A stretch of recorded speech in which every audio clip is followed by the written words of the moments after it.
Sur la dernière intervention de M. Anatole de Paris, qui a attendu jusqu'à présent pour dans certaines interventions avant moi, je ne suis pas expert, je regrette, parce que ça prend du temps. J'anime des activités d'une association qui s'appelle le Manifeste des Libertés, qui est basée en France, mais qui a une vocation transnationale. On peut parler à haute voix. On peut parler à haute voix. Hein? On va parler à haute voix.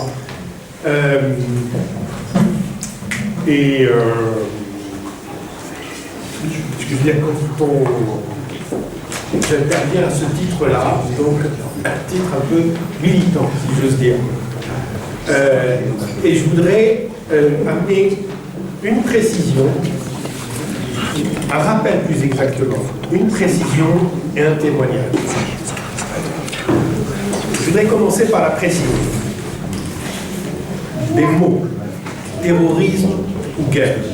Michel a dit plein de choses là-dessus. Moi, je voudrais insister juste, quel que soit le point de vue qu'on défend sur tel ou tel événement ou telle situation. Quelle différence y a-t-il quand on fracasse à 2 reprises un pays en Irak? Quand récemment encore une région palestinienne est fracassée devant au vu et au su de tout le monde, il y a plusieurs reprises. Quand on voit un gouvernement dictatorial envoyer ses troupes contre des populations qui se sont soulevées à main nue, dont les chiffres, là, à l'heure actuelle, dépassent les 200 000 pour maintenir ce calcul macabre de gens qui ont disparu. Je peux en rajouter. Bon, ça peut aller, la répression qu'ont subi les militants des soulèvements par les troupes saoudiennes. Tout ça, c'est quoi? Ça s'appelle quoi? Ça s'appelle mettre de l'ordre. C'est des guerres. C'est des guerres. C'est des guerres, et parfois, qui effectivement revêtent des formes de la terreur. Il s'agissait, quand on a bombardé, détruit l'Irak, il s'agissait plus que de faire peur, c'est de réduire à néant. C'est ça que je veux dire. Il faudrait que ce discours-là, sur le mot, hein, sur l'acception du mot, la différence entre terrorisme et guerre, je pense qu'il faudrait un peu la réfléchir, d'autant que le terme de terrorisme, et c'est là, en ce sens-là, il devient inopérant. Parce que, rappelez-vous, avant, c'était donc des concertations multinationales, internationales, sur la lutte contre le terrorisme. Ça dure donc depuis vingtaine d'années. Ça aboutit à quoi, de fait? Ça aboutit au renforcement des dictatures en place. Rappelez-vous le fameux discours de Marie Alioune au début du soulèvement tunisien. Mais elle était de bonne foi. Elle disait, mais voilà, on vous donne des armes, on vous donne des dictatures, non pas des armes pour tuer, mais des armes à la langue. Voilà. La réaction, c'est-à-dire que cette réflexion policière de l'histoire, non seulement c'est une terreur, mais c'est une guerre qui n'ose pas dire son nom. Donc soyons clairs, nous vivons une période de guerre, quel que soit le point de vue. Il y a des guerres justes, il y a cette notion de guerre juste et de guerre injuste, quand les résistants gazaouis, hein, au-delà des cercles militants, aussi bien de Hamas que du FLP ou du djihad islamique, les gens, ayant vu 3 reprises dans l'histoire qu'on leur fracassait le terrain, que tout était fermé, ils étaient prêts à tout. C'est-à-dire à se battre rue par rue. Et une des raisons qu'on oublie du recul israélien a été due à cette résistance-là. Parce qu'ils commençaient à perdre des hommes, plus la bataille diplomatique qui s'est déroulée dans cette... Donc, on peut distinguer des guerres justes et le fracas de l'État irakien comme une guerre injuste. Donc, même dans cette définition de guerre, une fois qu'on a dépassé la question du terrorisme, donc il faut avoir au moins par, j'allais dire, regard, de ne pas faire de lien entre effectivement une dictature qui opprime son peuple, un pays étranger qui fracasse un autre, et à l'intérieur, un soulèvement pour l'indépendance. Je pense que ça, c'est très important. Le deuxième, c'est plutôt pas une précision, mais un rappel. Il faut retourner au point de départ de ce qui nous amène à parler de tout ce bouillonnement, notamment dans le monde arabe. Et je voudrais rappeler juste une chose. En Tunisie, quand ça a démarré, il y avait 3 mots d'ordre. ou le karama al-wataniya. Ça veut dire la justice, la liberté, la dignité nationale, et abat le système. Ce qu'on oublie très souvent, si on assemble ces pas-là, il y a un programme politique. Et à main nue, ces soulèvements-là, si vous les voyez au Bahreïn, au Yémen, quand ils se sont développés, et même en Libye, et en Syrie, les premiers mois, rappelez-vous, chaque semaine, tous les vendredis, tous les collectifs de base se regroupaient, se concertaient pour définir le jour du vendredi, pour lui donner un nom. Et c'était à main nue. Ce rappel-là, c'est-à-dire que c'est non seulement une exigence de contenu, d'État démocratique, des libertés, d'une constitution qui ne tomberait pas du ciel, ou qui serait un octroi d'un dictateur éclairé. C'est ça la nature du mouvement. C'est ce rappel-là, et en Tunisie, on peut expliquer pour quelle raison, d'une certaine façon, c'est devenu non pas un exemple, mais une référence d'avancée. Il faudrait le comprendre pourquoi. Or, outre les questions internes, l'évolution sociologique, historique, la spécificité du mouvement de libération nationale en Tunisie, le rôle du syndicat unique dans le monde arabe, de l'UGTT, toute une série de facteurs internes. Il y a un autre facteur externe, c'est que la Tunisie, c'est un des rares pays du monde arabe à ne pas avoir de rente pétrolière, de ne pas être l'enjeu stricto sensu d'enjeu stratégique. Bien le Hanabri, ça l'a préservé de ce qu'a souligné Michel, de l'histoire longue des dominations coloniales, impériales, etc. Ça ne veut pas dire que la Tunisie n'était pas dans ce mouvement-là, mais par une concours de circonstances a fait que relativement la fabrique de la démocratie en Tunisie a poursuivi son cours avec des batailles intenses. Rappelez-vous comment on a abouti à l'élaboration de la Constitution. C'était pas uniquement des représentants qui étaient élus, mais qui était aussi la rue qui s'est mobilisée. Toute une bataille politique qui a amené, d'ailleurs, les uns et les autres, à faire des concessions et à de réduire leur tropisme, y compris le mouvement Mata, qui a compris que les contradictions que recèle tout parti, pas seulement eux, cette tendance qu'ils ont à faire du putschisme, qui est une des leçons d'avant, du nationalisme, ils étaient obligés de composer. Bien sûr, il y a une sagesse, il y a une intelligence politique particulière du mouvement islamiste, mais c'est juste pour prendre, je peux prendre l'exemple aussi des libéraux. Ce que je regrette, c'est que ma famille politique tunisienne, de la gauche tunisienne, n'ait pas eu ce ressort pour sortir de ces divisions pour faire l'union. Il est vrai que l'histoire de la répression contre la gauche, et on l'oublie dans ces pays de dictature, a été féroce. Je rappelle la liquidation, par exemple, d'un parti communiste irakien, un des plus grands partis, pas seulement communiste, du monde arabe. Donc, il y a ce rappel-là, pardonnez-moi, de faire ce rappel-là, qui est effectivement un mouvement pacifique, un mouvement qui a des exigences de transformation démocratique,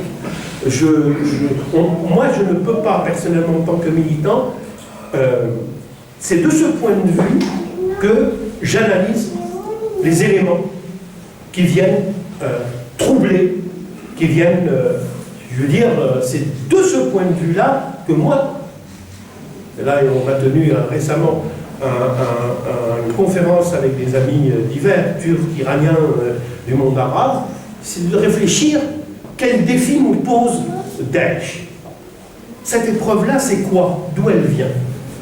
Il a bien fallu le voir de quel point de vue. Hein, bien sûr, on était tous indignés de son comportement, on était des choses, mais il fallait voir d'abord pour les protagonistes de ces changements, toute affaire cessante. On connaissait, on n'est pas dupe sur les enjeux des uns et des autres. Mais il fallait réfléchir. Qu'est-ce que c'est ce mouvement-là au moment où se construit en Tunisie un État civil, démocratique, les autres revendiquent un État islamique. Il y a manifestement dans cette dynamique-là, je rentrerai après sur les enjeux des uns et des autres, mais il faut caractériser ce que c'est Daesh. Pour nous, si nous croyons et si nous avons la conviction que nous avons affaire historiquement à des transformations démocratiques de grande ampleur, nous ne pouvons pas dire que Daesh, c'est la faute de l'autre. Ça, il y en a, bien sûr, mais il faut voir que c'est intérieur. Les batailles que j'ai su, j'ai appris qu'il y a eu, par exemple, dans certains mouvements religieux politiques, qui ont leur tradition, sur cette question-là, la question de la violence, ont été intenses. Ce n'est pas des questions qu'on a négligées. Et ils perçoivent le Daesh comme quelque chose comme contre-révolutionnaire, et par son contenu, et par ses moyens. Ça, c'est une définition. Bien sûr, il a un terreau, il a des raisons d'exister, il a plusieurs choses.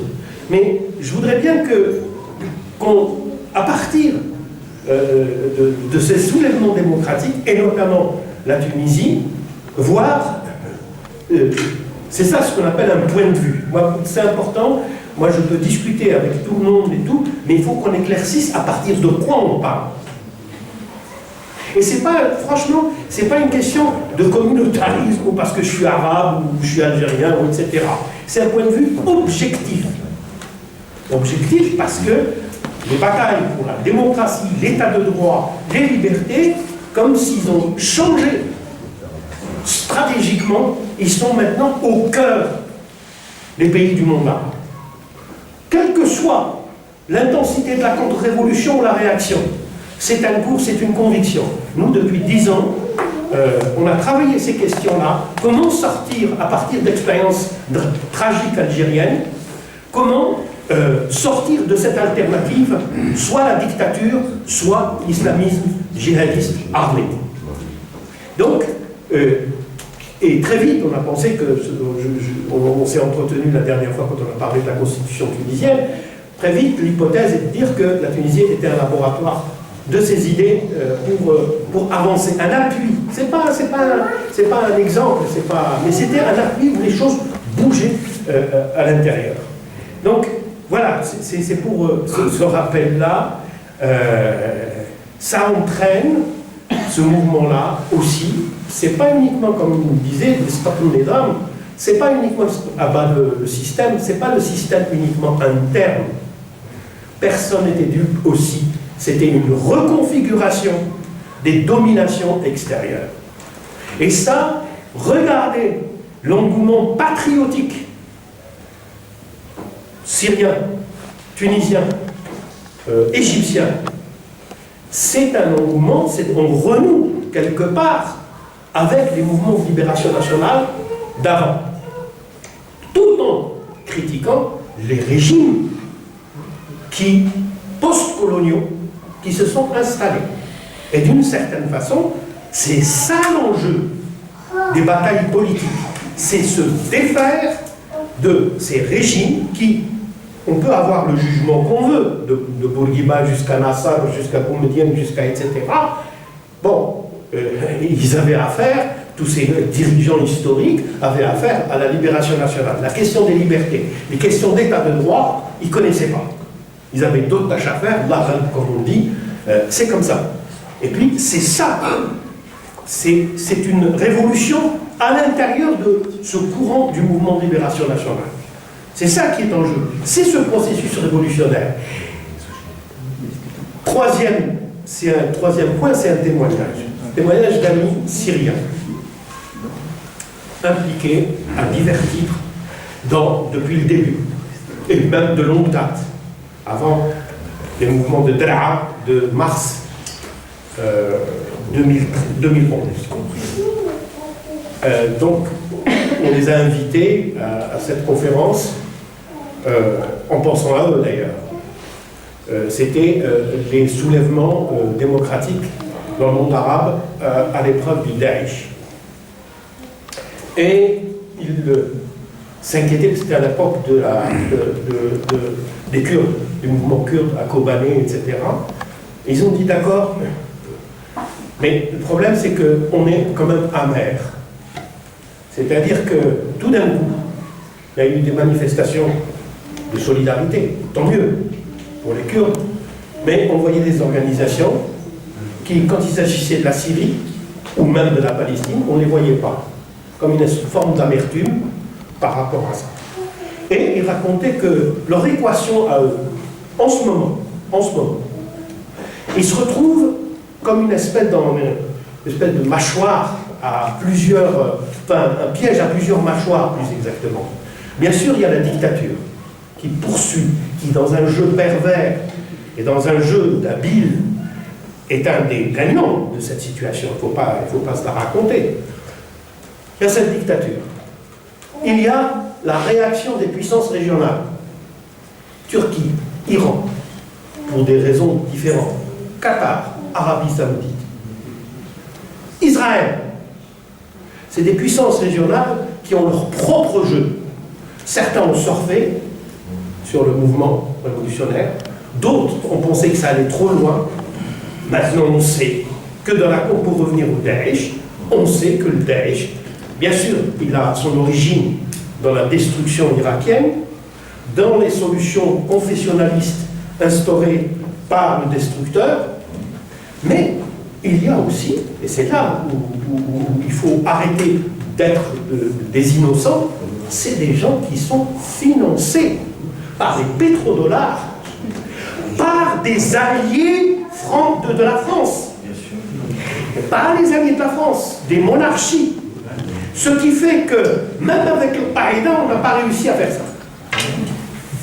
On a réussi à donner des moyens considérables à ce que, de mon point de vue, je trouve le système le plus accompli d'un totalitarisme qui se part de l'islam. Les premiers actes, rappelons-le, a été la destruction de quelque chose qui nous est intime. Je dis nous, j'ai un nom, j'ai une filiation. Pour moi, la destruction de ce qui reste de la chrétienté à l'intérieur de l'Irak est une blessure profonde. Je pense que l'islam ne se sortira pas indemne, même si ceux dont il se réclament, ceux qui ont fait ça, se réclament de l'islam d'une façon hypocrite. Nous n'en sortirons pas indemnes. Vous ne pensez pas que c'est quelque chose de voulu? Non, c'est pas. C'est le régime totalitaire. Il ne faut pas qu'on se ferme les yeux en disant c'est la faute de l'autre, bien sûr. Non, bien sûr, c'est le produit, évidemment, de la destruction. Parce que là, et la gestion, ça c'est clair, c'est une communautarisation. Voilà, ils réagissent. J'irai même plus loin. Ils ont encore, en raison de ce qui a été rappelé par le général Faupin, c'est qu'ils ont bénéficié de fait de tout l'appareil militaire bassiste qui leur a donné une structuration. Parce qu'on le voit que Daesh, dans sa phraséologie islamiste, met il y a, mais bien sûr, mais évidemment, mais ça n'empêche, mais vous voyez, j'accorde, mais il faut voir cette réaction au même titre que le régime bassiste, assassin, massacreur en ce moment. C'est tous les nationalistes. Le colonialisme, tout ça. Pardonnez-moi, j'irai plus loin, parce que c'est une vraie réflexion. Imaginons l'Algérie, pendant la guerre civile, le régime militaire n'était pas loin de cette façon de réagir et de survivre. Donc, par rapport... Il te reste combien de minutes?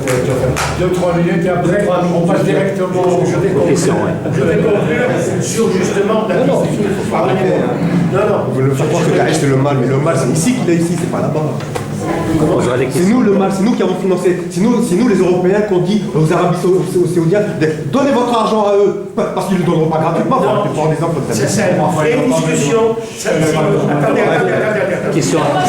Attendez, les responsabilités. Attendez.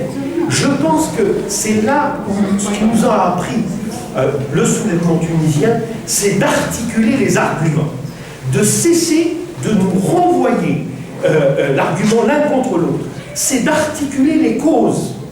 Et parmi les causes, évidemment, il y a des puissances internationales, mais il faut rajouter, dites, la Russie, on l'a oublié, la Chine.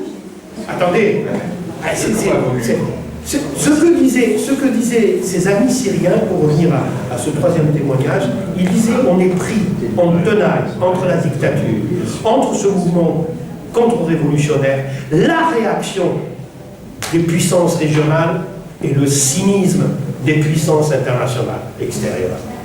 C'est le cynisme, contrairement à ce qu'on croit, à travers des divergences et tout, c'est qu'on s'aperçoit qu'il n'y a pas de stratégie, les éléments sont flottants et que ça ne résoudra pas le problème d'un point de vue militaire. C'est clair et net. C'est clair et net. Oui, voilà. Mais ça veut dire qu'il ne faut pas. Je pense que c'est juste une question comment vous dire, d'articuler les arguments. C'est pas une question d'opposition entre nous. Le problème, il me semble-t-il, modestement, si on peut jouer ici ou ailleurs sur 3 éléments qui sont à la base de la constitution du Daesh. 1, les réseaux des pétrodollars directs. Et ces pétrodollars, tu peux acheter des voix en France pour que tu te taises. Il y a un cynisme. C'est pas que l'Arabie Saoudite, il ne faut pas la voir, le roi ou du Qatar, comme des gens qu'on manipule, que l'Occident manipule. Ça, c'est une vision, me semble-t-il, rabaissante. C'est des gens responsables qui auront à répondre de leurs actes. Je n'ai pas... Vous comprenez, c'est très important, cet élément actif. Ne nous enlève pas. Alors que la Tunisie nous a introduit dans l'histoire, vers notre histoire, à ce moment-là, dire c'est les autres. C'est nous, d'abord. C'est nous, voir qu'est-ce qui se passe, qui fait quoi. Alors, il y a cet élément-là. Deuxième élément, c'est la situation irakienne. Il est clair que c'est une faille, non seulement c'est un désastre, destruction, mais c'est un désastre politique, la confessionnalisation. Donc, s'il y a des appuis, apparemment il y a des tentatives pour faire parler des chiites, etc., etc. C'est bien, il y a des accords. Mais à mon avis, il faudrait imaginer autre chose. Et là aussi, les amis syriens étaient très sceptiques sur les forces. Troisièmement, et j'en finis, c'est la situation syrienne. La situation syrienne, c'est quoi? C'est que tant que s'il y avait une solution en Syrie, les milliers, on dit jusqu'à l'instant 15 000 djihadistes sont dans les rangs de Daesh. Et on compte à peu près le recrutement de 1000 par mois. Un exemple aussi, et c'est là où ça devient tragique et contradictoire. La Tunisie, qui est le plus avancé. La dernière étude qui a été faite par le FDDES, une enquête sur le terrain par Adil Fif, 9000 candidats, jeunes candidats tunisiens, se sont inscrits pour partir et ont été retenus à Wuhan. C'est un vrai problème, ça. C'est un vrai problème les soulèvements révolutionnaires ramènent ces réalités-là en pleine figure. La destruction opérée de l'extérieur et les désastres des dictatures. Parce que ces 9000 Tunisiens sont le produit de ces dictatures-là. C'est ça qui signe leur échec. Et